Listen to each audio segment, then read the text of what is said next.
সর্বপ্রথম আলোচনা করব সেট নিউজটি নিয়ে। তো যারা সবসময় অনলাইনে থাকেন এবং রেসলিং সম্পর্কিত ভিডিও এবং তথ্য দেখে থাকেন তারা হয়তো এই বিষয়টা দেখেছেন এবং শুনেছেন।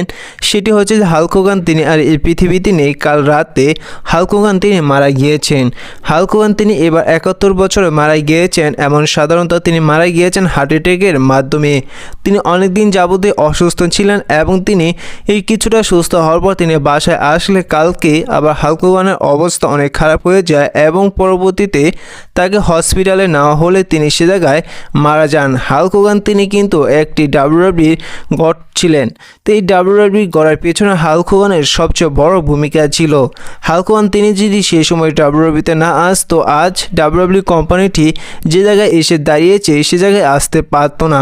হাল্ক হোগান তিনি কিন্তু রেসলম্যানিয়া সর্বপ্রথম মেইন ইভেন্ট করেছিলেন। তিনি সর্বপ্রথম রেসলম্যানিয়া 1-এর পার্ট ছিলেন। তিনি রেসলম্যানিয়াটি সবচেয়ে বড় পেপারভিউ বানিয়েছেন ডাব্লিউডাব্লিউইতে এবং তিনি যদি এখন ডাব্লিউডাব্লিউইতে না থাকতো এবং তিনি যদি কখনোই ডাব্লিউডাব্লিউইতে না আসতো তাহলে আজ আমরা যে রোমান রেন্সকে দেখছি, যে ব্রক লেসনারকে দেখছি, যে বড় বড় সুপারস্টারকে দেখছি এখন ডাব্লিউডাব্লিউইতে, সে সমস্ত সুপারস্টারগুলো আজ ডাব্লিউডাব্লিউইতে থাকতো না থাকতো আজ এই ডাব্লিউডাব্লিউ কোম্পানিটি। যদি হাল্ক হোগান এই ডাব্লিউডাব্লিউ কোম্পানিতে যে না আসতো তাহলে আজ এই ডাব্লিউডাব্লিউ কোনো অস্তিত্বই থাকতো না। বলতে পারেন যে এই ডাব্লিউডাব্লিউ এক পর্যায়ে গড ছিল এই হাল্ক হোগান। হাল্ক হোগান তিনি এই ডাব্লিউডাব্লিউ কোম্পানিটি প্রায় 15 বছর ক্যারি করে এই ডাব্লিউডাব্লিউ কোম্পানিটিকে একটি সবচেয়ে বড় কোম্পানি বানিয়েছেন। ডাব্লিউডাব্লিউ পুরো রেসলিং ওয়ার্ল্ডের সবচেয়ে বড় কোম্পানি হচ্ছে এই ডাব্লিউডাব্লিউ কোম্পানি, যা হয়েছে মূলত হাল্ক হোগানের কারণে। হাল্ক হোগানের এই মৃত্যুতে অনেক রেসলার অনেকটা আপসেট হয়ে গিয়েছে। এমনকি আন্ডারটেকার হাল্ক হোগানের সম্পর্কে টুইট করেছে, অনেক রেসলারই হাল্ক হোগানের সম্পর্কে টুইট করেছে। এমনকি ডোনাল্ড ট্রাম্পও তিনি হাল্ক হোগানের সম্পর্কে টুইট করেছেন। কারণ আমেরিকার মধ্যে সবচেয়ে জনপ্রিয় হচ্ছে এই হাল্ক হোগান, যার কারণে ডাব্লিউডাব্লিউ এই হাল্ক হোগানকে নিয়ে এসেছিল। যখন ভিন্স ম্যাকম্যান তার বাবার থেকে এই কোম্পানিটি কিনে নেয় সে সময় ভিন্স ম্যাকম্যান তিনি সবচেয়ে বেশি ভরসা করেছিল এই হাল্ক হোগানের ওপর।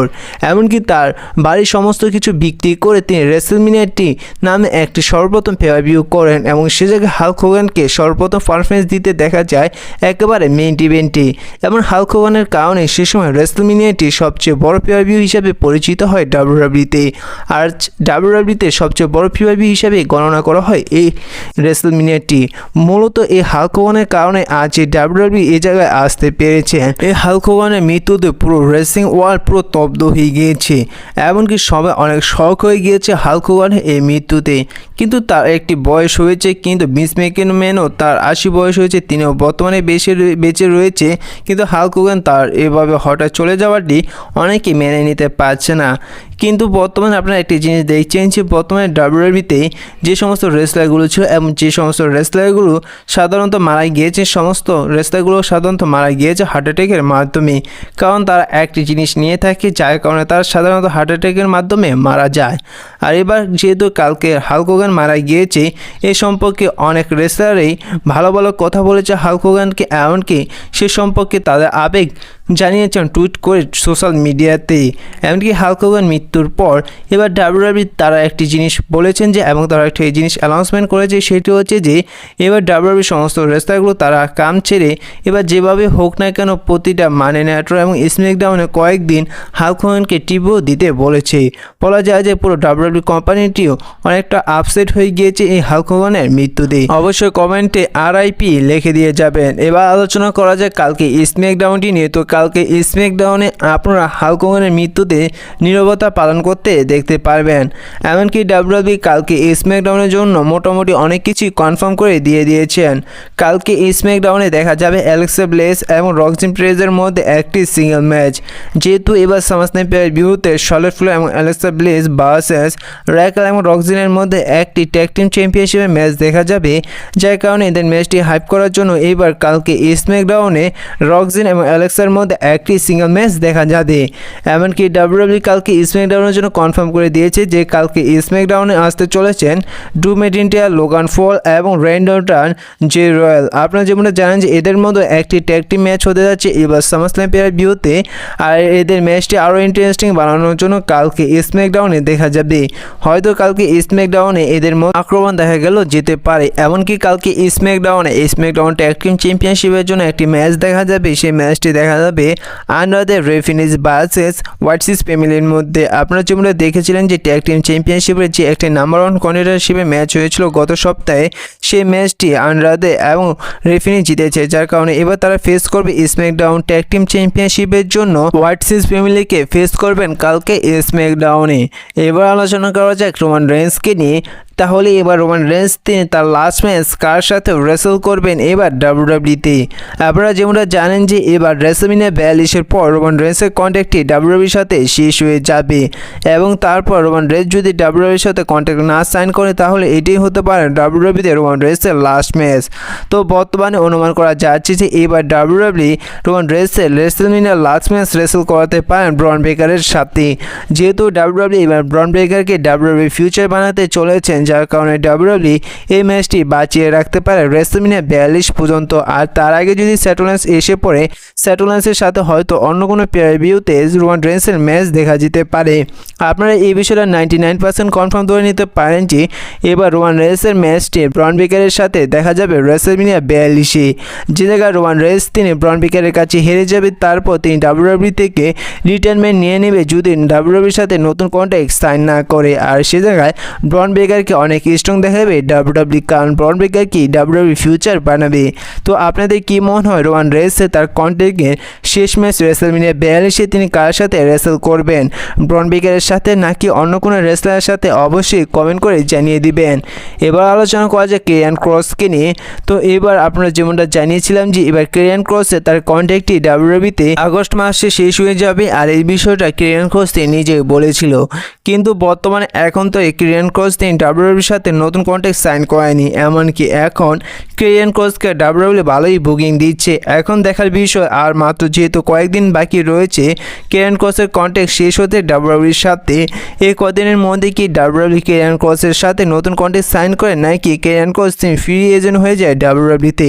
তো আপনাদের কি মনে হয় কেরিয়ান ক্রসকে দিয়ে কি ডাব্লিউডাব্লিউ নতুন কন্ট্রাক্ট সাইন করাবে নাকি করাবে না? কারণ কেরিয়ান ক্রসও কিন্তু অ্যাক্টিভ অন্য রেসলারের তুলনায় ভালো রেসলার। তো আপনাদের কি মনে হয় অবশ্যই কমেন্ট করে জানিয়ে দিবেন। এবার আলোচনা করা যাক জিমি উসোকে নিয়ে। তো বর্তমানে আপনারা যেমনটা দেখছেন যে এখন জিমি উসো তিনি স্ম্যাকডাউনে রয়েছেন এবং তিনি স্ম্যাকডাউনে সোলো সিকোয়া এবং জেকা ফাটুর স্টোরিলাইনে রয়েছেন, অর্থাৎ তিনি বর্তমানে জেকা ফাটুর সাইডে রয়েছেন। কিন্তু বর্তমানে রিপোর্ট থেকে জানা যাচ্ছে যে এবার সামাসনি পেয়ারভিউর পর যে ড্রাফট হবে সেই ড্রাফটে জিমি উসোকে মানি নাইট রয়ে পাঠিয়ে দিবে এবং জিমি উসো এবার জেউসো আবার পুনরায় ট্যাগ টিম হয়ে রেসল করবেন ডাব্লিউডাব্লিউতে।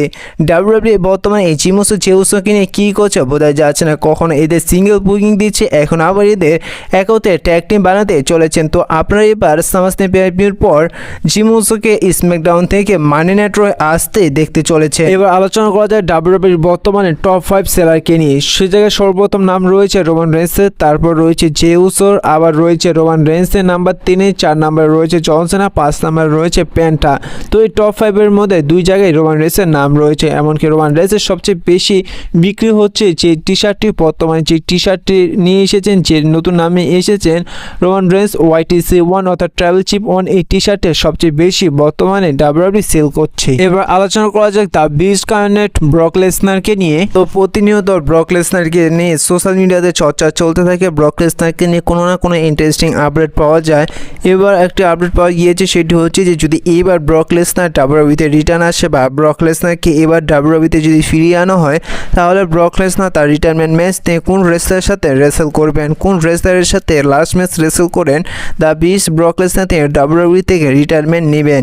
তো সে জায়গায় অনেক রেসলারের নাম নেওয়া হয়েছে, সে জায়গায় যে সমস্ত রেসলারগুলোর নাম নেওয়া হয়েছে সেই সমস্ত রেসলারগুলো বর্তমানে ডাব্লিউডাব্লিউতে ফিউচার।